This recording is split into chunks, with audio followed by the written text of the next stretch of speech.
Dulu kita bayar karena kapan kita keluar disuruh pemberikan. Terus terkait pungutan sendiri yang 1.300.000 Pak, siswa baru ini? Terus masih kesepakatan daripada orang tua siswa karena di sekolah kita ini ruangannya tidak cukup sehingga lab dipakai untuk belajar sedangkan aturannya itu tidak boleh. Sehingga dia sepakat nanti kita rame-rame untuk membangun yang dibangun di sana. Itu yang dibayar 16.000 Pak per siswa. Iya, 1 tahun. Terus masalah pakaian sendiri yang seharga kita berikan tinggal topi dan lain-lain itu yang belum, dan itu juga melalui rapat dengan orang tua siswa. Terus tanggapannya sendiri? Karena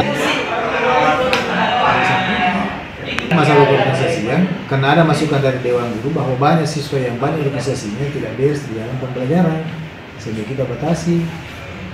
Bukan kita larang, hanya kita batasi karena dia korban dari pembelajarannya karena terlalu banyak kegiatannya sehingga PBN tidak diperhatikan. Pertemuan tadi supaya bisa selesai dan anak-anak bergantung masalah.